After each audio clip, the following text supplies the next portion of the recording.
Bonjour, je suis Mickaël Hospital du blog notrepatrimoine.fr. Bienvenue dans cette nouvelle vidéo. Aujourd'hui, nous allons parler d'un sujet qui intéresse plus particulièrement les propriétaires bailleurs.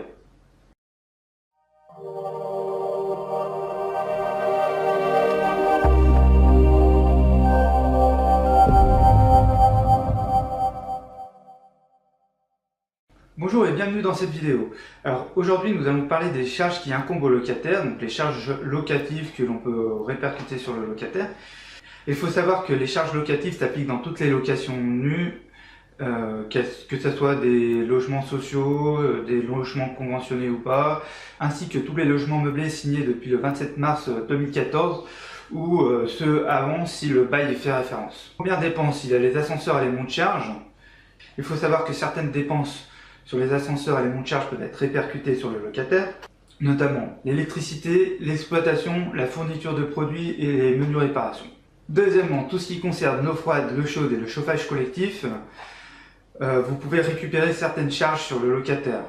L'eau froide et chaude de l'ensemble des occupants, l'eau qui permet d'entretenir les espaces verts, l'eau qui permet d'entretenir les communs, les produits nécessaires à l'exploitation, l'entretien et le traitement de l'eau, la fourniture d'énergie, quelle que soit sa nature, qu'est-ce qu'il y a d'autre, l'exploitation des compteurs généraux et les réparations des fuites sur joint.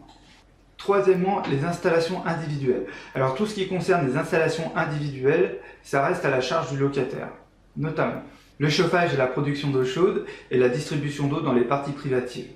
Cela coule de source. Quatrièmement, les parties communes extérieures. Alors là, il y a quelques dépenses qui restent à la charge du locataire, comme l'électricité, la fourniture des appareils d'entretien, tout ce qui est vide ordures, tapis, minuterie, entretien, la réparation des appareils d'entretien de propreté tels que les aspirateurs et les frais de personnel d'entretien. Cinquièmement, les espaces extérieurs. Alors là, c'est pareil, le locataire doit entretenir et exploiter son extérieur. On considère qu'il doit entretenir les voies de circulation, les espaces extérieurs, les aires de stationnement et les aires de jeu. Sixièmement, les taxes et les redevances. Alors les taxes et les redevances restant à la charge du locataire, il y a bien sûr la taxe d'ordure ménagère, la taxe de balayage et la redevance d'assainissement. Et deuxième partie, la régularisation des charges. On doit faire au moins une fois par an une régularisation des charges en comparant le total des provisions avec les dépenses du propriétaire. Si les provisions sont supérieures aux dépenses réelles, alors le propriétaire rembourse le trop perçu et inversement, il demandera un complément au locataire. Attention, dans une colocation ou une location meublée dont le bail a été signé depuis le 27 mars 2014, les charges n'ont pas à être régularisées si elles sont sous forme de forfait.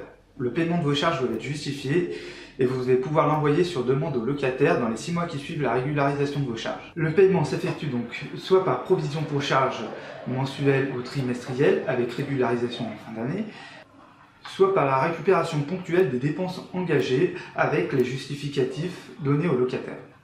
Comme je vous disais, le bailleur doit tenir tous les justificatifs à disposition du locataire dans les 6 mois qui suivent la régularisation des charges. Voilà, j'espère que ça vous a plu. En attendant, vous pouvez toujours télécharger mon e-book. Et puis si cette vidéo vous a plu, ou au contraire, si vous pensez que vous avez quelque chose à dire, vous laissez un petit commentaire sous la vidéo. Et on se revoit bientôt. Allez, au revoir.